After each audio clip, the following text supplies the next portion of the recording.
হচ্ছে অনুপাত। ঠিক আছে, সবাই বোর্ডের দিকে দেখাবে। অনুপাত বলতে কি বোঝায় না, দুটি সমজাতীয় রাশির অনুপাত। অনুপাতকে আমরা লিখবো কিভাবে, ধরে নাও এক্স আর ওয়াই এর অনুপাত লিখবো, তাহলে এক্স ইজ টু ওয়াই। একে আমরা ভগ্নাংশের আকারে যদি লিখি তাহলে এক্স বাই ওয়াই আকারেও লেখা যায়। এবার এক্স কে বলছি পূর্বপদ, এটাকে বলছি কি উত্তরপদ। ঠিক আছে, লঘু অনুপাত গুরু অনুপাত তোমরা জানো যে পূর্বপদ যদি বড় হয় তাহলে সেটা হচ্ছে গুরু অনুপাত, যদি ছোট হয় সেটা হচ্ছে লঘু অনুপাত। যাই হোক, আমাদের এইগুলো চেয়েও করতে হবে বিষয়, যেটা আমাদের পরীক্ষাতে কম্পিটিটিভ পরীক্ষাতে আসে। কিরকম, ধরো তোমাকে দিল X by Y equal to 3/2, তাহলে 5x প্লাস 2y বা 5x plus 3y is to 2x minus y ধরে না, 2x মাইনাস y। ঠিক আছে, এটার মান বার করতে হবে।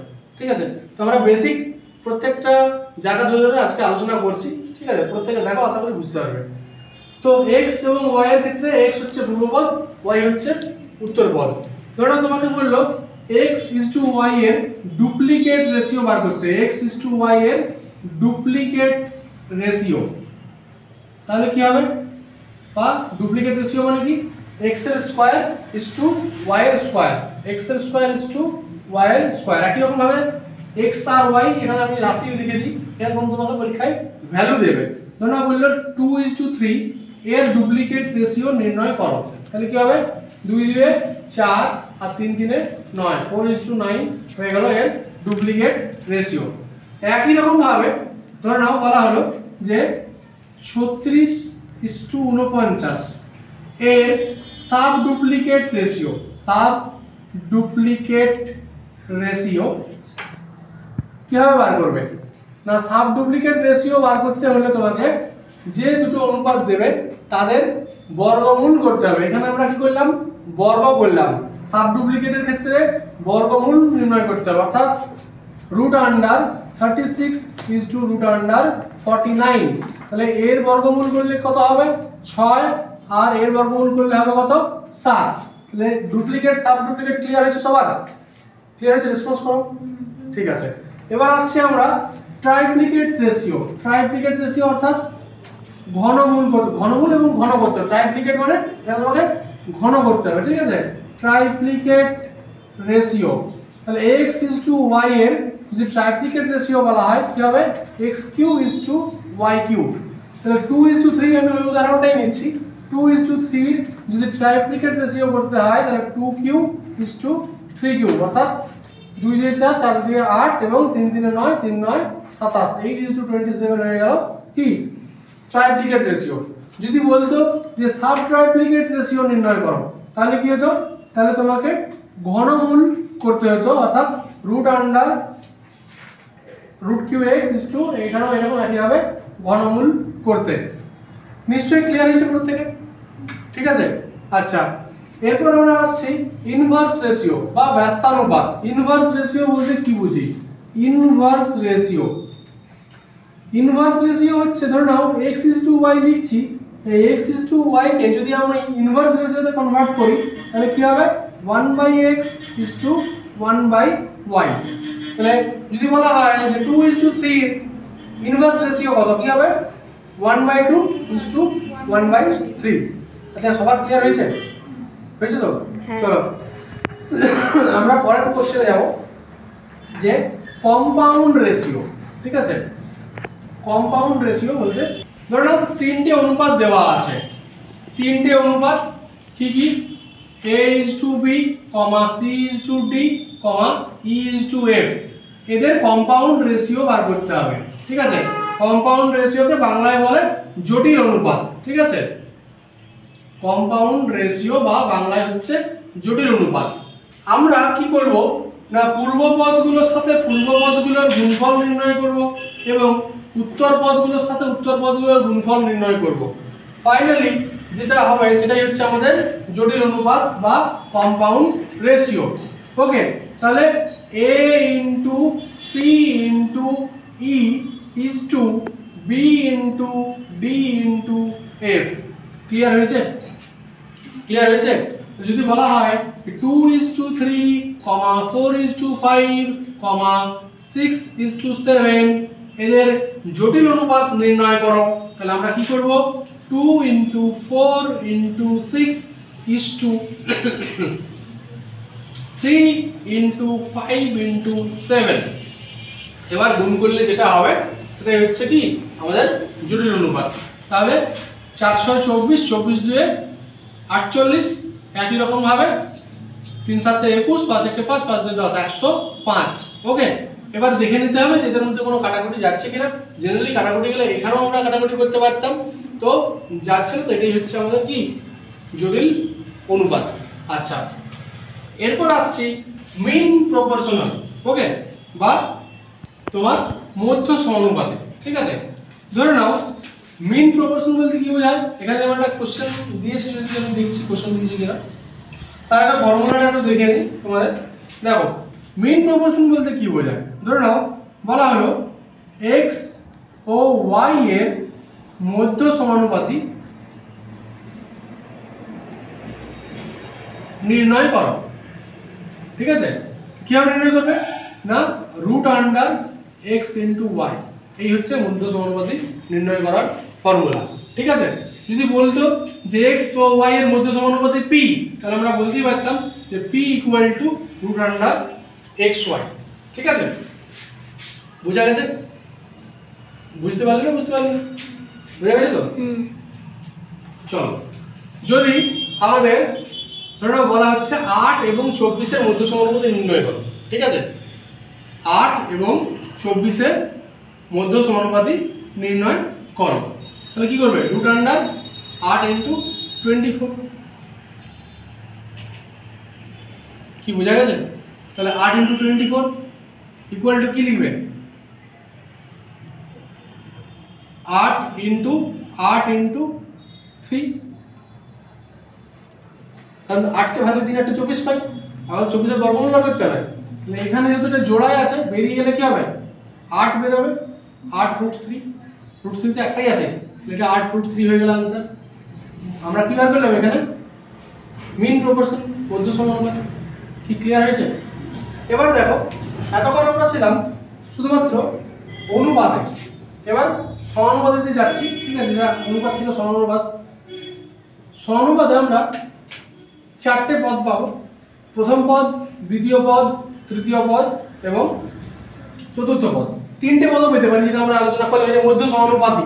ঠিক আছে, এটা আমরা সমানুপাত, অনুপাত থেকে বেরিয়ে হচ্ছে সমানুপাত। ঠিক আছে, তো ধরে নাও, হ্যাঁ এখানে জিনিস বুঝতে হবে, সমানুপাত কিন্তু সমানুপাত থাকে না। ঠিক আছে, যদি এবারে কোনগুলো থাকে সেটা দেখে নিই। ধরে নাও a:b আর c:d আছে। ঠিক আছে, এবার এদের মাঝে আমি সমানুপাত চিহ্নটা তখনই বসাতে পারবো যখন এই প্রথম এটা হচ্ছে কি প্রথম পদ, কি বলছি এটা হচ্ছে প্রথম পদ, বিটা হচ্ছে দ্বিতীয় পদ, সিটা হচ্ছে তৃতীয় পদ এবং ডিটা হচ্ছে চতুর্থ পদ। ওকে, তো প্রথম পদের সাথে চতুর্থ পদের গুণফল যখন দ্বিতীয় পদের সাথে তৃতীয় পদের গুণফলের সমান হবে, তখনই আমরা বলতে পারবো যে এটা একটা সমানুপাতে আছে। ঠিক আছে, আচ্ছা ক্লিয়ার হয়েছে কিনা জানাবে। এই যে কথাটা বললাম এটা তোমাদের মধ্যে পরিষ্কার হয়েছে কিনা এটা জানাবে। ঠিক আছে, ধরে নাও বলা হয়েছে যে 4:5 ও 5:7 এই দুটি অনুপাত কি সমানুপাতে আছে।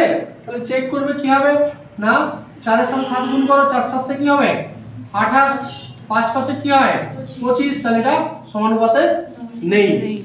কি বোঝা গেল? এই হচ্ছে আমাদের সমানুপাতে বার করার, সমানুপাতে আছে কিনা সেটা ট্রাই করার একটা কি উপায়। এবার আমাকে ধরে নাও পরীক্ষায় কোশ্চেন দেবে যে একটি সমানুপাতের প্রথম পদ, দ্বিতীয় পদ, তৃতীয় পদ, চতুর্থ পদ দেখাতে বার করতে দিল, বা প্রথম পদ দেওয়া আছে, দ্বিতীয় পদ, তৃতীয় পদ দের মধ্যে দ্বিতীয় পদটা দেওয়া আছে, তৃতীয়টা দেওয়া নেই, চতুর্থটা বার করতে হবে। তো নিয়ম এক, তাহলে এখানে নিয়মের ফর্মুলাটা তোমরা লিখে রাখো যে first into fourth equal to second into third. এবার যেটা দেবে না সেটা তোমাকে বার করতে হবে। ধরো নাও তোমাকে ফোর্থটা দিল না, তাহলে তুমি ফোর্থটা তোমাকে বার করতে হবে। কি করে বার করবে না, তখন आंसर হবে fourth equal to second into third by first. কি স্যার ফোর্থটা বার করলে? দেখো যেটা দেবে না সেটাকে হাতচাপা দেবে, দিয়ে ক্যালকুলেশন করবে। এদিকেও গুণের আকারে আছে, এদিকেও গুণের আকারে আছে, তাহলে বাঁ দিকের জিনিস যদি ডান দিকে যায় কি হবে, ভাগ হয়ে যাবে। ডান দিকের থেকে বাঁ দিকে গেলে ভাগ হবে। তাহলে এটা তুমি প্রথমে লিখে নিলে। ধরে নাও ফার্স্ট টার্মটা দেওয়া নেই, সেকেন্ড থার্ড ফোর্থ দেওয়া আছে, তাহলে আমার ফার্স্ট টার্মটা বার করতে হবে। ফার্স্ট টার্মটাতে তুমি হাত দিলে, তাহলে ফার্স্ট টার্মটা এখানে লিখে নিলে equal to second into third by কি হবে ফোর্থ তো দেওয়া আছে, তাহলে যেগুলো দেওয়া আছে সেগুলোকে সব এক দিয়ে করবে। তাহলে ফোর্থের ভ্যালু পুট করলে, ফোর্থের ভ্যালু পুট করার পর এটা কাটাকুটি যাবে, যেটা आंसर হবে সেটা হচ্ছে ফার্স্ট টার্ম। কি ক্লিয়ার হয়েছে? ধরে নাও এখানে যদি আমি কোনো কোশ্চেন आंसर পাচ্ছি তো দেখে নিচ্ছি। যেমন 7:15, দেখো এখানে দেওয়া আছে, এটা মুছে দিচ্ছি। ওকে, এটা মুছে দিচ্ছি। 7:15, আচ্ছা না 2 3 4 ও 6 আরেকটা দেওয়া আছে, 2 3 4 ও 6 এর আগে সমানুপাতে আছে, বার করতে বলেছে। 2 3 4 আর 6 এর আগে সমানুপাতে আছে, তোমাকে বার করতে হবে। আমি কি করব, সেকেন্ড এন্ড থার্ড আর ফার্স্ট এন্ড ফোর্থ, তাহলে 2 6 কত হয়, 2 * 6 ইকুয়াল টু 3 * 4, 2 6 12 হয়, 3 4 12 হয়, তাহলে এরা 2:3 সমানুপাত 4:6 এরা সমানুপাতে আছে। এবার পরীক্ষায় কোশ্চেন দিয়ে দিল যে একটি সমানুপাতে প্রথম পদটি হলো 2, দ্বিতীয় পদটি আমরা জানি না, তৃতীয় পদটি হলো 4 এবং চতুর্থ পদটি হলো 6, তাহলে দ্বিতীয় পদটি নির্ণয় করো। এক্ষেত্রে তোমাকে কি করতে হবে, যেহেতু দ্বিতীয় পদটা নির্ণয় করতে হবে, তাহলে দ্বিতীয় পদটা তুমি অ্যাস্টেরিস্ক আমি এখানে দিয়েছি, তোমাকে দ্বিতীয় পদটা তুমি x ও ধরতে পারো, আবার দ্বিতীয় পদটাকে তুমি নরমাল দ্বিতীয় পদও লিখতে পারো। আমরা কি জানি, second into third, second into third equal to first into fourth. এবার তুমি বলবে স্যার আপনি তো আগে লেখালেন first into fourth equal to second into third, আমি এখানে কেন লিখলাম, কারণ আমাদের সেকেন্ডটা বার করতে হবে। যেটা বার করতে হবে সেটাকে বাঁ দিকে লেখাই ভালো, তোমার সলিউশন ডাইরেক্ট হবে। তাহলে সেকেন্ডের মান তো আমরা জানি না, তাহলে সেকেন্ডটা সেকেন্ডই লিখে দাও, ইনটু থার্ড এর মান কত দিয়েছে 4, ফার্স্ট কত 2, ফোর্থ কত 6। এবার নিয়ম অনুযায়ী যদি আমি করি, কাটাকুটি এখানেও করা যায়, এখানেও আমি 4 আর 6 কে 2 দিয়ে 4 কাটতেই পারি, কিন্তু নিয়মে বললে এটাকে আমি গুণ আছে তাহলে লিখে যাবে, ভাগের নিয়মে ভাগ হবে 2 * 6/4। এবার 2 2 4, 2 3 6, প্লাস সেকেন্ড যে পদটা ছিল দ্বিতীয় পদ, সেই দ্বিতীয় পদটার आंसर বের হলো কত 3, এটা आंसर বেরিয়ে গেল। তাহলে এইভাবে আমরা কোনো সমানুপাতে যদি একটা সংখ্যা না থাকে, মানে একটা পদ যদি না থাকে, আমরা ওই পদটাকে বার করতে পারবো। কি ক্লিয়ার হয়েছে সবার? সবার ক্লিয়ার হয়েছে? ওকে, চলো। আচ্ছা ধরে নাও এখান থেকে আরো একটা কোশ্চেন দেওয়া হয় যে ক্রমিক সমানুপাতি, ঠিক আছে, এ বি সি কি ক্রমিক সমানুপাতি? ক্রমিক সমানুপাতি চিহ্নিত করার বা নির্ণয় করার কি নিয়ম আছে? এ বি সি যদি ক্রমিক সমানুপাতি হয়, মানে পরপর সমানুপাতি, ঠিক আছে, তাহলে আমরা কিভাবে লিখতে পারি না a by b equal to b by c। এবার এখান থেকে আমরা কি পাবো, a এর সাথে ক্রস মাল্টিপ্লিকেশন করো, তাহলে a into c equal to b into b মানে b স্কয়ার, তাহলে b square equal to ac। যদি এটা হয় তাহলে কি এটা তিনটে সংখ্যা পরপর ক্রমিক সমানুপাতি। ক্লিয়ার? চলো নেক্সট পয়েন্টে যাব। ধরে নাও যদি এটা আমরা ক্ষেত্রফল 2D 3D যখন করানো হবে তখন এটা করাই, তবু এখানে একটু আলোচনা করে দিই যে দ্বিমাত্রিক ছবি, তোমরা জানো জ্যামিতিক চিত্র দ্বিমাত্রিক হয় কোনগুলো? আয়তক্ষেত্র, এটা একটা দ্বিমাত্রিক। কেন? কারণ এর দৈর্ঘ্য আছে, প্রস্থ আছে, উচ্চতা নেই, তাই না? একটা বর্গক্ষেত্র, এর দৈর্ঘ্য আছে, প্রস্থ তো সমান, দৈর্ঘ্য প্রস্থ বর্গক্ষেত্রের সমান, এটা কি এটা একটা 2 ডাইমেনশনাল। কিন্তু একটা বই ধরে নাও, বা একটা এই যে ফোনের কথাই বলি, এটা কি এটা হচ্ছে 3D, এর দৈর্ঘ্য আছে, প্রস্থ আছে, আবার কি উচ্চতাও আছে, এটা হচ্ছে 3D, ঠিক আছে? তো 2D এর কোনো আয়তন থাকে না, যার দৈর্ঘ্য প্রস্থ উচ্চতা থাকবে তার আয়তন থাকে, কিন্তু যার দৈর্ঘ্য আর প্রস্থ থাকে তার শুধু কি ক্ষেত্রফল থাকবে। কি বোঝা গেল? কি হ্যাঁ না না বলো? ঠিক আছে, চলো তাহলে আমরা পরের পয়েন্টে আসছি যে 2D এর ক্ষেত্রে ধরো দুটো বর্গক্ষেত্র আছে। কি বলছি? দুটো বর্গক্ষেত্র আছে, এই একটা বর্গক্ষেত্র আর এই একটা বর্গক্ষেত্র, ঠিক আছে? এর বাহুর দৈর্ঘ্য ধরে নাও, এর বাহুর দৈর্ঘ্য হচ্ছে 5 সেন্টিমিটার, এর বাহুর দৈর্ঘ্য 10 সেন্টিমিটার। এবার এদের তো একটা ক্ষেত্রফল আছে, ঠিক আছে? তো বর্গক্ষেত্রের ক্ষেত্রফলের ফর্মুলা কি? 5 5 25, আর এর কত হবে? 10 10 100, কারণ আমরা জানি বর্গক্ষেত্রের ক্ষেত্রফলের ফর্মুলা হচ্ছে বাহু স্কয়ার, বাহু ইনটু বাহু। তাহলে 25 আর 100 এর অনুপাত কত হবে? 25 1 25, 25 4 100, অর্থাৎ 1:4। তাহলে দুটো বর্গক্ষেত্র যাদের বাহু দৈর্ঘ্য আলাদা আলাদা তাদের ক্ষেত্রফলের অনুপাত কত হবে? না আমরা কিভাবে পেলাম? দুটো বাহুর স্কয়ার। কি বোঝা গেল কি বললাম? তাহলে এখানে কোশ্চেন কি দিয়েছে যে যদি দ্বিমাত্রিক হয় তাহলে তাদের ক্ষেত্রফল সবসময় কি হবে? a square is to b square, ক্ষেত্রফলের কি বলছি অনুপাত। একই রকম ভাবে যদি তারা যদি ত্রিমাত্রিক হয় তাহলে সেক্ষেত্রে হবে a cube is to b cube, কারণ এখানে a মানে কি 5 ছিল আর b মানে কত 10। তাহলে এটা হচ্ছে তাদের ক্ষেত্রফলের অনুপাত, আর এটা হচ্ছে তাদের কি আয়তনের অনুপাত। ধরে নাও তোমাকে বলা হলো যে দুটি বর্গক্ষেত্র রয়েছে, একটি বাহুর দৈর্ঘ্য 5 সেন্টিমিটার, আরটি বাহুর দৈর্ঘ্য 10 সেন্টিমিটার, তাহলে তাদের ক্ষেত্রফলের অনুপাত নির্ণয় করো। তাহলে তখন আমরা কি করব? তখন আমরা a square is to b square, কিন্তু ক্ষেত্রফলের অনুপাত চেয়েছে 2D। একই রকম ভাবে ধরো একটা ঘনক আছে, ঘনক বোঝো তো, যার দৈর্ঘ্য প্রস্থ উচ্চতা সব সমান। এটা ধরো জলের ট্যাঙ্ক, যার দৈর্ঘ্য 4 মিটার, প্রস্থ 4 মিটার, উচ্চতাও 4 মিটার, তার তো একটা আয়তন আছে। আরো একটা আয়তন আছে, আর একটা ধরে নাও এরকম ট্যাঙ্ক আছে যার দৈর্ঘ্য হচ্ছে 6 মিটার, প্রস্থও 6 মিটার, উচ্চতাও 6 মিটার, তাহলে তারও একটা আয়তন আছে। এবার তোমাকে এখানে কোশ্চেনটা কি দিয়েছে? অনুপাতের কোশ্চেন, যে এদের আয়তনের অনুপাত নির্ণয় করো। তখন তোমরা সহজেই করতে পারবে কি ওই বাহুগুলোর কিউবের অনুপাত হচ্ছে আয়তনের অনুপাত, আর বাহুগুলির মানে স্কয়ারের অনুপাত হচ্ছে ক্ষেত্রফলের অনুপাত। কি ক্লিয়ার হয়েছে সবার? প্রত্যেকে ক্লিয়ার? চলো এবার আমরা কিছু প্র্যাকটিক্যাল কোশ্চেনে যাব, ঠিক আছে? যেমন দেখো এখানে দিয়েছে 4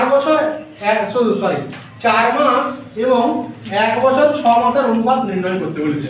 সহজ প্রশ্ন, 4 মাস এবং 1 বছর 6 মাস। তাহলে 4 মাস আর 1 বছর 6 মাস, ঠিক আছে?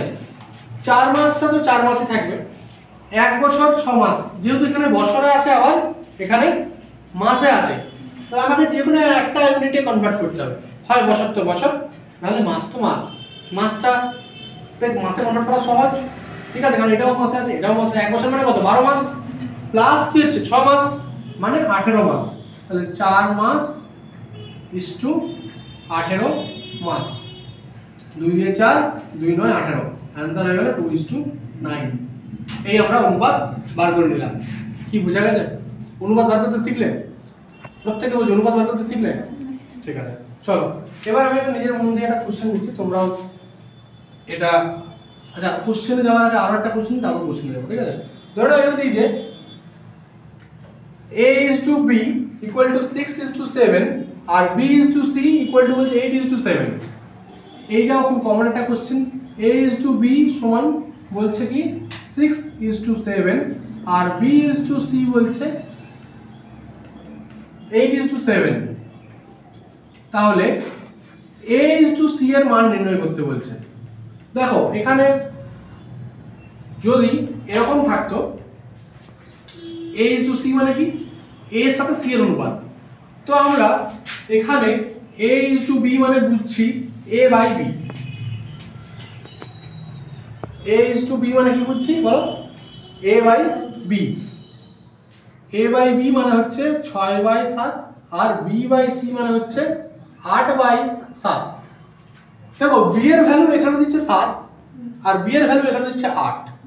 ধরে নাও, এখন এই কোশ্চেনটা ভুলে যাও, ধরে নাও যদি এরকম থাকতো যে b এর ভ্যালু 7 আর এখানেও ধরে নাও b এর ভ্যালু 7 আর সেই জায়গায় c এর ভ্যালু হয়তো দেখা যেত 9, তাহলে এটা অনেক বেশি সহজ হতো কি বুঝতে পারছি কি বলছি?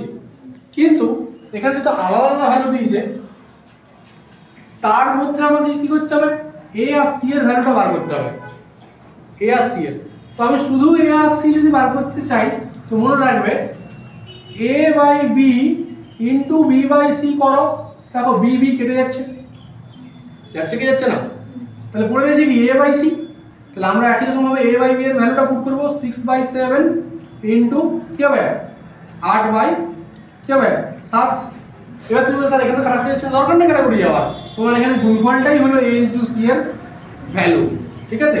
কিন্তু পরীক্ষায় যদি প্রশ্ন দিত যে a is to b is to c এর মান নির্ণয় করো, তখন কিন্তু এভাবে হতো না, কারণ a by b into b by c করলে b b কেটে গিয়ে পড়ে থাকে a বাই c।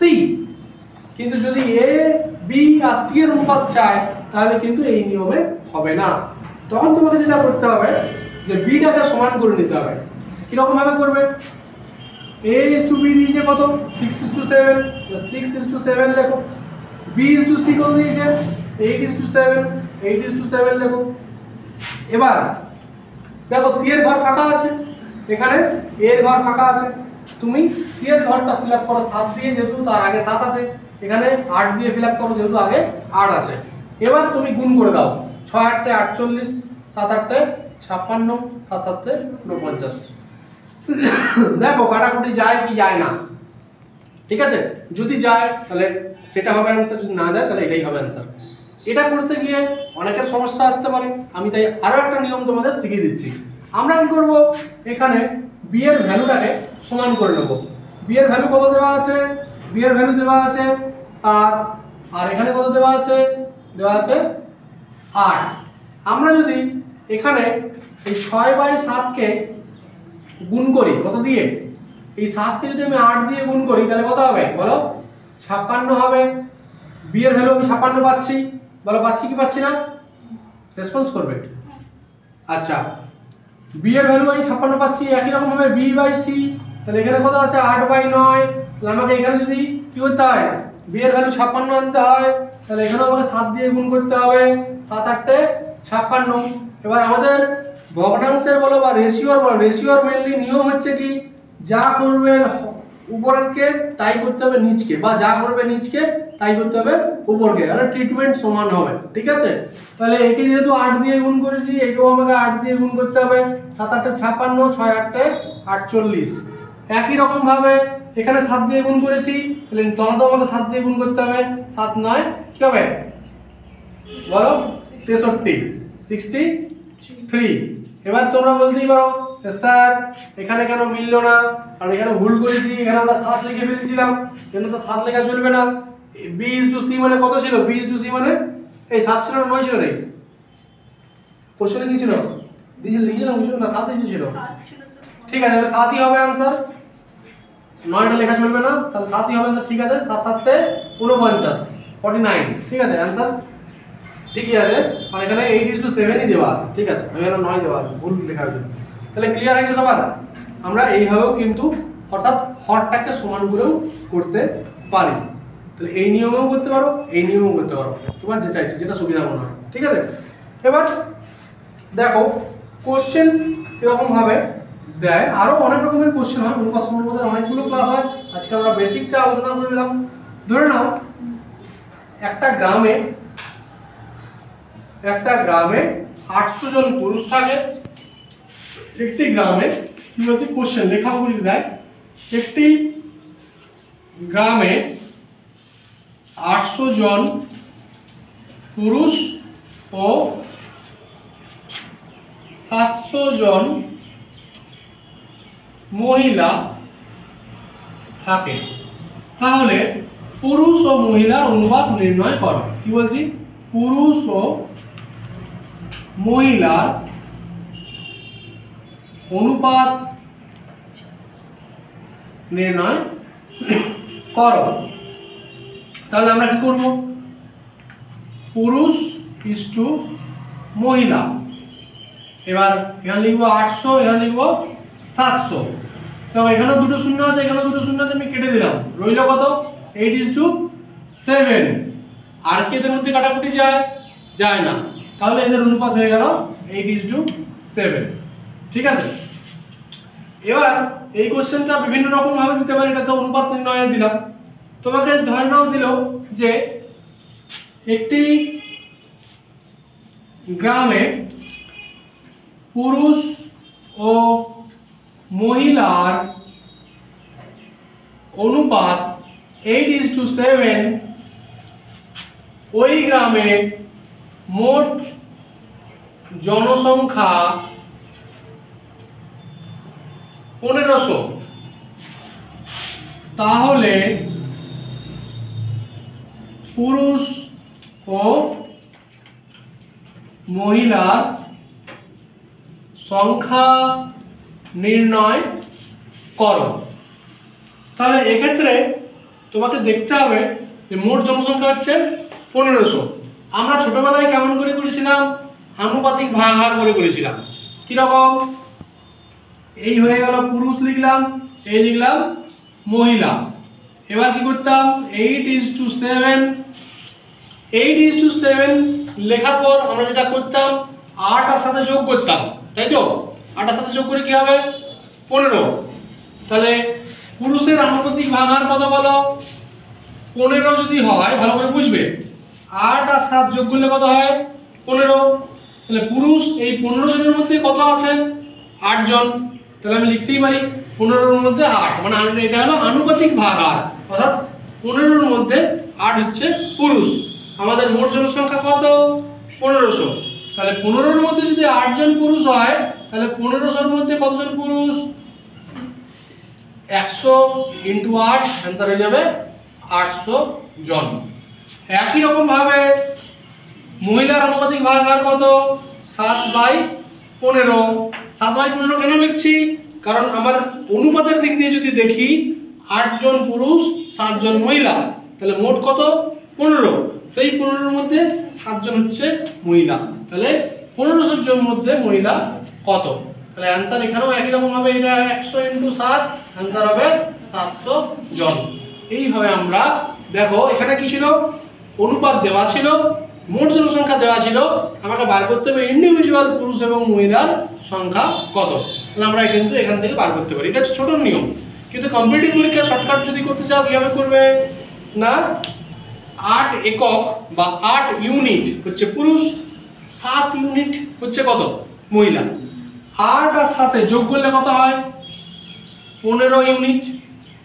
এটাকে বলা হয় ইউনিটারি মেথড বা ইউনিট ক্যালকুলেশন। তাহলে 15 ইউনিট মানেই কত? 1500 জন।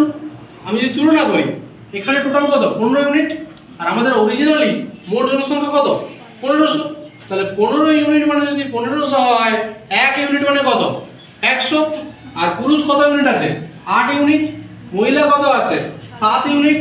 তাহলে 100 × 7, आंसर কি হবে? 700। ক্লিয়ার হয়েছে সবার? আচ্ছা, একটাই অঙ্ক বিভিন্ন রকম ভাবে দেয়। দেখো প্রথমটা ছিল কি? পুরুষের সংখ্যা, মহিলার সংখ্যা, তাদের অনুপাত বার করতে দিয়েছিলাম।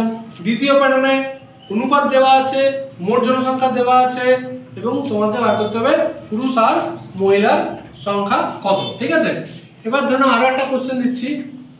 একটি গ্রামে পুরুষ ও মহিলার পার্থক্য, পুরুষ ও মহিলার পার্থক্য 100 জন। যদি পুরুষ ও মহিলার অনুপাত 8:7 হয়, তাহলে মোট জনসংখ্যা কত? তাহলে মোট জনসংখ্যা কত? এই কোশ্চেনটাও দিতে পারে। এই কোশ্চেনটা কিভাবে করবে? না, আমরা জানি, দেখো যে কোনো একটা অনুপাত আমরা পাই কি? কাটাকুটি করে পাই, ঠিক কি না? আমরা যে 8:7টা আগের অঙ্কে পেয়েছিলাম, সেটাও কি 800 আর 600কে কাটাকুটি করে পেয়েছি, হ্যাঁ কি না? তো এই অঙ্কটাকেও আমরা অনেকগুলো নিয়মে করতে পারি। আমি প্রত্যেকটা নিয়মই তোমাদের দেখাচ্ছি। দেখো পুরুষ এবং মহিলার অনুপাত দিয়েছে কি? 8:7। তার মানে আমরা বলতে পারি না যে 8 জন পুরুষ আর 7 জন মহিলা, এটা বলা যায় না। কারণ মহিলার পার্থক্যের অনুপাত। হ্যাঁ, না, পার্থক্যের অনুপাত, মহিলার অনুপাত, পার্থক্যের অনুপাত না। পুরুষ ও মহিলার পার্থক্যের অনুপাত কি হবে? কারণ পুরুষ ও মহিলার পার্থক্য বলেছে 100 জন। পার্থক্যের অনুপাত হবে না, পার্থক্যটা বলেছে একজন। ওই গ্রামে যতজন পুরুষ থাকে এবং যতজন মহিলা থাকে তাদের পার্থক্য হচ্ছে 100 জন, ঠিক আছে। এবার তাদের অনুপাতটা দিয়েছে 8:7, তাহলে তাদের মোট জনসংখ্যা কত? তো আমরা যে কোনো জিনিসের অনুপাত পাই কোথা থেকে? কাটাকুটি করেই তো পাই, তাই না? তাহলে এই যে 8:7টা আমরা পেয়েছি, এটা কোনো না কোনো জায়গা থেকে কাটাকুটি করে পেয়েছি। তো আমরা এখানে লিখতে পারি যে মনে করি তাহলে পুরুষ হলো কি 8x, মনে করি পুরুষ হলো 8x আর মহিলা হলো কি বলো 7x জন। এখানে আমরা জন কথাটা বলতে পারি কারণ যেহেতু x দিয়ে গুণ করলাম, কিন্তু 8 জন 7 জন বলা যায় না। সবাই বোর্ডের দিকে তাকাবে, তাহলে আমার মনে হয় বুঝতে সুবিধা হবে। 8 জন 7 জন বলতে পারি না, 8 একক বলতে পারি, 8 ইউনিট বলতে পারি, কিন্তু 8 জন বলা যায় না, কোনো রেশিওর কোনো ইউনিট হয় না, ঠিক আছে। কিন্তু আমি যখন x দিয়ে গুণ করছি তখন আমি বলতেই পারি যে পুরুষ হচ্ছে 8x জন আর মহিলা হচ্ছে 7x জন। তাহলে এদের পার্থক্যটা কত বলেছে? 100 জন। তাহলে কোনটা বড় হবে? 8x বড় হবে না 7x বড় হবে? অবভিয়াসলি 8x বড় হবে, কারণ 8x minus 7x equal to কত? 100। তাহলে 8x থেকে 7x গেলে কত হয়? শুধু x থাকে ইকুয়াল টু 100। তাহলে x এর মান কত বের হলো বলো? 100। তাহলে মোট জনসংখ্যা জানতে চেয়েছে, তো আমরা আগে পুরুষের সংখ্যাটা বার করব। পুরুষ কত? 8x, x এর ভ্যালু কত পেয়েছি? 100। তাহলে 8 ইনটু 100 ইকুয়াল টু হচ্ছে 800 জন পুরুষ। আর একই রকম ভাবে 7x যদি মহিলা হয় তো 7 ইনটু 100 ইকুয়াল টু 700 হচ্ছে মহিলা। এবার 800 আর 700 যোগ করলে কি হবে? 1500 জন জনসংখ্যা টোটাল, ঠিক আছে। তো এটা হয়ে গেল আমাদের নরমাল ট্র্যাডিশনাল x ধরে মেথড। কিন্তু x ধরে যদি না করো তাহলে আমরা কি করব? তাহলে আমি এখানে ছোট্ট করে দেখাচ্ছি, দেখো তাড়াতাড়ির মধ্যে কিভাবে করবে। এই লিখলাম পুরুষ, এই লিখলাম মহিলা। তাহলে 8 ইউনিট যদি পুরুষ হয়, 7 ইউনিট হচ্ছে মহিলা। আচ্ছা, এদের মধ্যে 8 ইউনিট আর 7 ইউনিট, এই দুটো ইউনিটের মধ্যে গ্যাপ কত বলো? 1 ইউনিট। তাহলে 1 ইউনিট মানেই তো হয়ে গেল আমার 100 জন। তাহলে 1 ইউনিট মানে যদি আমার 100 জন হয়, তাহলে 8 ইউনিট মানে পুরুষ। তাহলে 8 ইউনিট মানে কত? 800 জন পুরুষ। আর 7 ইউনিট মানে কত? 700 জন মহিলা। আর 8 আর 7 যোগ করলে কত হয়? তো 15 মানে 1500 জন টোটাল জনসংখ্যা।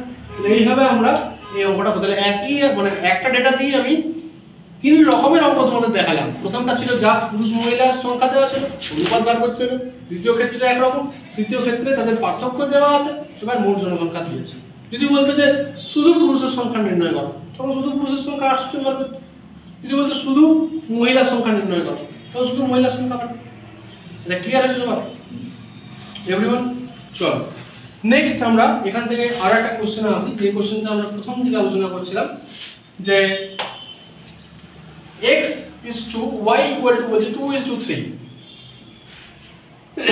না sorry 3 is to 4, x is to y equal to 3 is to 4, তাহলে 3y minus x 3y minus x is to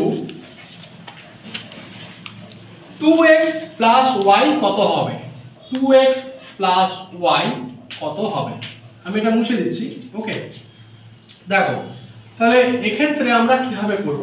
এই অঙ্কগুলো মুখে মুখে করা সম্ভব, কিন্তু তোমরা যারা এখন নতুন তারা খাতায় লিখে লিখে করবে, মুখে মুখে এখনই করার কোনো প্রয়োজন নেই। তাহলে x বাই y আমি লিখতে পারি কি পারি না? রেসপন্স করো। পারি। তাহলে x by y equal to 3/4। তাহলে আমরা এখান থেকে x এর ভ্যালু 3 বলতে পারি, y এর ভ্যালু 4 বলতে পারি। তাহলে 3y দিয়েছে, y মানে কত? 4। তাহলে 3 into 4 minus x মানে কত? 3। একটা ব্র্যাকেট বাড়িয়ে দিলাম আমি, is to 2x কত? 2x মানে 2 into 3।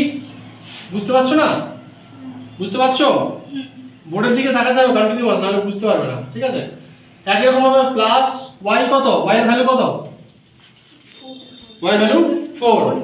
আচ্ছা, তাহলে y এর ভ্যালু হচ্ছে 4। তাহলে 3 4 এ কত হবে? 12 minus 3। আচ্ছা, দরকার নেই, আমরা এগুলো সব মুখে মুখে করব, সবই মুখে মুখে করব। is to 3 2 6 plus 4 তাহলে এখানে হচ্ছে কত 9, এখানে 9, এটা 10, তাহলে 9:10 হয়ে গেল आंसर। ঠিক আছে, এবার এই যে ক্যালকুলেশনটা এটা তুমি মুখে মুখে করবে যে 3y মানে y এর ভ্যালু 4, তো 3 4 12, ডাইরেক্ট 12 লিখবে। ঠিক আছে, তো এইভাবে কিন্তু এই কোশ্চেনগুলো করতে হবে। আচ্ছা, আর একটা প্যাটার্ন দেখাই, 3a + 7b। দেখো পরের প্যাটার্ন, আরেকটা প্যাটার্ন দেখাচ্ছি।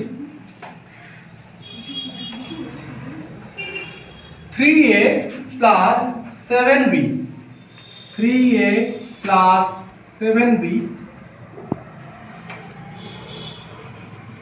is to 3a + 7b is to 5a - 3b, 5a - 3b।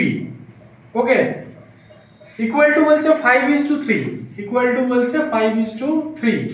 তাহলে a / b এর মান নির্ণয় করো। a / b সমান কত? আমি আবার কোশ্চেনটা পড়ছি। 3a + 7b is to 5a - 3b, equal to যদি 5:3 হয় তাহলে a / b এর মান নির্ণয় করো। দেখো এই অঙ্কগুলো তুলনামূলক সহজ কেন? কারণ এখানে x y এর ভ্যালু ছিল 3:4, এখান থেকে আমরা x এর মান বলছিলাম 3, y এর মান বলছিলাম 4, কিন্তু এখানে 3a + 7b এর ভ্যালু দিয়েছে 5:3। তাহলে আমরা এখানে এভাবে লিখতে পারি না, এখানে আমাদের করতে হবে 3a + 7b by 5a - 3b equal to 5/3। এবার কি করবে? ক্রস মাল্টিপ্লিকেশন করবে, অর্থাৎ এটা তো ব্র্যাকেটে তোমাকে লিখতেই হবে। মনে রাখবে 3 এর সাথে যখন এর গুণ হবে তখন 3 এর এই ব্র্যাকেটের ভিতরে যতগুলো রাশি আছে সবার সাথে গুণ হবে, এমন না যে শুধু 3 এর সাথে গুণ হলো বা শুধু 7 এর সাথে গুণ হলো। ঠিক আছে, একই রকম হবে, এর সাথে এর গুণ হবে। তো এবার আমি অতটা লিখবো না, ডাইরেক্ট গুণ করব। তো 3 3 এ 9 और 9a + 3 7 A 21b equal to 5 5 A 25a minus 5 3 A 15b। ওকে, এবার রাশিগুলোকে একদিকে নিয়ে আসবো, একদিকে a একদিকে b করতে পারি। তাহলে 9a - 2a equal to -15b plus, না প্লাস তো নয়, মাইনাস, তাই না, -21b।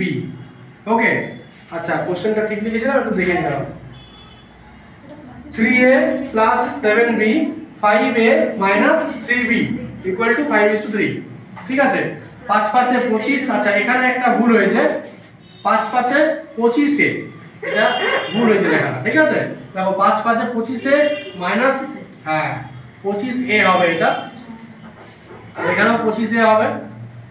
তাহলে 25a -25a থেকে 9 এ গেলে কত থাকে? স্যার যেটা প্লাস 21b আছে এই পাশে এলে ওটা মাইনাস, হ্যাঁ ঠিকই আছে। তাহলে 9 বলো 16 হবে তো, তাহলে -16a ইকুয়াল টু, এটা কত হবে? 5 আর 1 6 আর 2 আর 1 3, 36b। তো মাইনাস মাইনাস কেটে দাও। ঠিক আছে, এবার অনেকের প্রবলেম হয় যে এবার আমি কি করে লিখবো a b যা, তো তোমরা কিভাবে লিখবে কখনো ভুল হবে না। দেখো এই মেথডটা ইউজ করবে। আমার সবসময় চেষ্টা হবে কি যে a b x y z এগুলোকে বাঁ দিকে রাখবো আর সংখ্যাগুলোকে ডান দিকে রাখবো। তাহলে a লিখলাম, এরপর এই বিটা এখানে আছে কি গুণ আকারে, তাহলে বাঁ দিকে এলে ভাগের আকারে লেখা হবে b। আচ্ছা এখানে অলরেডি সংখ্যা কি আছে 36, তাহলে আমি আগে 36 কে লিখবো, তারপর এখানে কি আছে 16 গুণ আকারে, তাহলে এদিকে গেলে হবে ভাগের আকারে। आंसर হচ্ছে এখানে 16। এবার তুমি কাটাকুটি করে দেখো যে কাটাকুটি যায় কি যায় না। 2 8 এ 16, 2 হ্যাঁ 2 8 এ 16, 2 18 36, আর কি যাবে? 2 4 8 2 9 18, 2 4 8 2 9 18, আর যাবে না।